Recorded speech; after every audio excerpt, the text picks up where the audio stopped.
Hello friends, tax filing school के इस video में आपका स्वागत है। दोस्तों, इनकेस अगर आपने आईटीआर फाइल कर दिया हुआ है या करने वाले हैं तो इस वीडियो को आप जरूर देखिएगा। हो सकता है कि आपका टीडीएस रिफंड इस बार कम आए, हो सकता है कि आपको डिमांड का नोटिस भी आ जाए, हो सकता है कि डिफेक्टिव रिटर्न का नोटिस आ जाए या ऐसा नोटिस आ जाए कि आपने आईटीआर सही तरीके से भरा नहीं हुआ है। और इन सब का रीजन है एआईएस। नॉर्मल जो टैक्स पेयर होता है, जिसको ज्यादा आइडिया है नहीं किस तरीके से इनकम टैक्स काम करता है, और वो इस पोर्टल पर कंफ्यूज हो जाते हैं और एट द एंड गलत आईटीआर फाइल कर देते हैं। यहाँ पर 3-4 प्रॉब्लम हम डिस्कस करेंगे जो कि ई फाइलिंग पोर्टल और एआईएस पोर्टल पर हमें दिखाई देते हैं। एआईएस जब ओपन करते हो इस तरीके से आपको बहुत सारे इन्फॉर्मेशन दिखाई देते हैं। मैंने टीआईएस ओपन किया हुआ है क्योंकि यहाँ पर डिटेल में दिखाई दे जाता है। एआईएस में आपको हर टैब पर क्लिक करना पड़ता है, ठीक है। तो बहुत सारे इन्फॉर्मेशन यहाँ पर हमें दिखाई दे रहे हैं। यहाँ पर आईटीआर भरने जाते हो तो हर जगह पर एआईएस लिखा गया है। डेटा जो प्रीफिल्ड भी आता है वो भी एआईएस के बेसिस पर ही आता है, भले सैलरी हो, अदर सोर्स हो, ठीक है, या तो हाउस प्रॉपर्टी का हो। अब यहाँ पर जो सबसे बड़ा इशू आता है जिसकी वजह से काफी लोगों ने गलत आईटीआर फाइल कर दिया हुआ है, वो है कि यहाँ पर जो इंफॉर्मेशन दिया गया है ये कंप्लीट है, अपडेटेड है या नहीं, पता नहीं होता है। इनकम टैक्स डिपार्टमेंट को भी पता नहीं होगा क्योंकि वो आपके ट्रांजेक्शन तो जानते नहीं है, उन्हें तो इंफॉर्मेशन मिलता है अलग अलग सोर्स से, ठीक है। तो जो डिटेल यहाँ पर दिखाई देता है अपडेट है या नहीं, काफी लोगों को पता होता ही नहीं है। और यहाँ का डिटेल अगर प्रीफिल्ड हो जाता है आईटीआर में तो उसके बेस पर आईटीआर फाइल कर दिया जाता है, या तो यहाँ से देखकर कुछ लोग आईटीआर फाइल कर देते हैं और बाद में फिर इशू चालू हो जाता है। तो इनकम टैक्स डिपार्टमेंट चाहे तो यहाँ पर कुछ डिस्क्लेमर डाल सकता है कि ये जो डिटेल्स हमें दिखाई देते हैं एआईएस में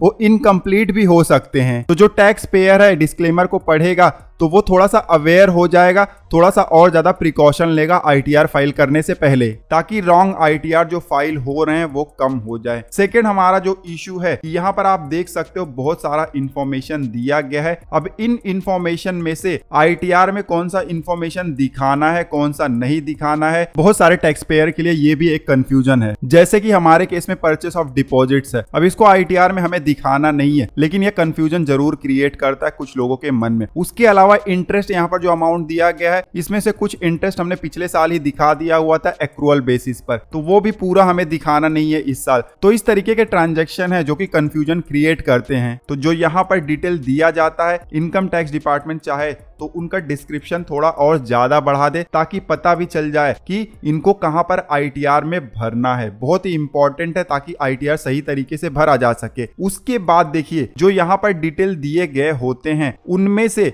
कुछ ऐसे डिटेल भी आपको दिखाई देंगे जो कि हाई वैल्यू ट्रांजैक्शन में आ जाते हैं, जिनके लिए आपको नोटिस आ सकता है वैसे भी। अब मेरे केस में देखिए परचेस ऑफ टाइम डिपॉजिट है, यहाँ पर 10 लाख से ज्यादा का अमाउंट दिखा रहा है, नोटिस आ सकता है। इनकम टैक्स डिपार्टमेंट पूछ सकता है कि ये इतने अमाउंट का सोर्स क्या है, कहां से डिपॉजिट किया हुआ है, पूछ सकता है। तो जिसकी वजह से हमारा टीडीएस रिफंड होगा, जो आईटीआर प्रोसेसिंग होगा वो स्लो हो जाएगा। अब हमारे केस में जो डिपॉजिट हुआ है वो पुराने डिपॉजिट को तोड़कर नया डिपॉजिट किया गया है, लेकिन इनकम टैक्स डिपार्टमेंट के पास ये इंफॉर्मेशन नहीं है कि पुराना डिपॉजिट तोड़ा गया है, लेकिन ये इंफॉर्मेशन है कि नया डिपॉजिट किया गया है। अब इनकेस नोटिस आ जाता है और हम जवाब दे देते हैं तो उन्हें पता चल जाएगा, वो सर्च कर सकते हैं आसानी से, लेकिन यहाँ पर आपका टाइम चले जाता है, आपका प्रोसेस भी स्लो हो जाता है। तो वहीं अगर इनकमिंग और आउटगोइंग दोनों का एंट्री यहाँ पर दिखाई देता तब तो सबसे बेस्ट होता। तो ऐसे बहुत सारे इंफॉर्मेशन यहाँ पर आपको दिखाई दे जाते हैं जिनका कंप्लीट ट्रैकिंग नहीं होता है, इनकम्प्लीट होता है, तो उस केसेस में नोटिस भी आ सकता है, प्रोसेस स्लो भी हो सकता है। उसके अलावा एक और इश्यू है कि यहाँ पर जो इंफॉर्मेशन हमें दिखाई देता है एआईएस में, ये जो है